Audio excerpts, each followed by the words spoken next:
નમસ્કાર મિત્રો,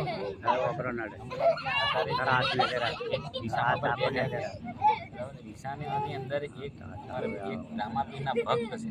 રામાપીરના ભક્ત છે જે વેચીને રણુજા જાય છે. એ ભક્તની થોડી વાત કરીશું. કયા ગામથી આવ્યા?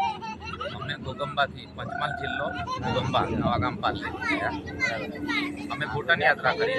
હા, ભૂટાન યાત્રા એટલે મારે કેવું કે કોઈ એવી મન્નત તો છે નહીં, પણ ભગવાનની એટલી પ્રેમ ભાવના કે મારે આ ભૂટાન યાત્રા એમના નામથી કરું છું. ભગવાનની શ્રદ્ધા જાગી મારામાં કે હું આ યાત્રા પૂરી પાડ પાડું. હા, બરાબર. સપનામાં આવેલા કે તમે ખાલી મનથી જ જાઓ છો કે? ના, મારે હુકમ તો લગભગ 15 દિવસ પહેલાનો હતો, હા, પણ પછી મને એવું થયું કે હવે મારે આ હુકમ છે તો મેં કોઈને વાત તો નથી કરી, પણ ભગવાને મને એવું પ્રમાણ પણ આપ્યું હા, કે સપના રૂપે કોઈને બીજાને દેખાયા. હા. હવે એ વ્યક્તિ મને કહેવાયો કે તમે તો યાત્રા ગયા છો. તો યાત્રા ગયા છો તો હું તે દિવસે ઘેર જ હતો, પણ મને ભગવાને એવું પરમાન આપ્યું તો ભગવાને મને શ્રદ્ધા જગાડી.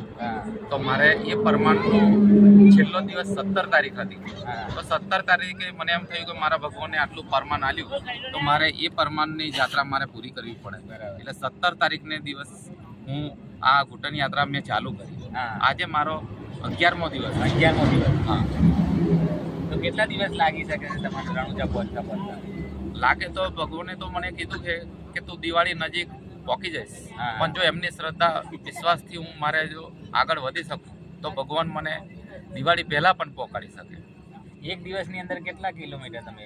એક દિવસની અંદર આમ તો 5 થી 6 કિલોમીટર, હા, પણ આપણાને એવું લાગે કે મારે કોઈ વિસામાં છે નહીં તો 6 થી 7 કિલોમીટર પણ મારે આગળ જવું પડે. જોઈ રહ્યા છો તમે, બહુ જબરજસ્ત વસ્તુ કહેવાય. આવી શ્રદ્ધા ભગવાન પ્રત્યે એક રણુજા લગી ઘૂંટણ લગી જવાનું એટલે કેવી જબરજસ્ત શ્રદ્ધા કહેવાય ભગવાનની અંદર. એ પણ હા, બીજાને સપનું આવ્યું ને એમને જવાનું થયું. બહુ સરસ વાત કહેવાય.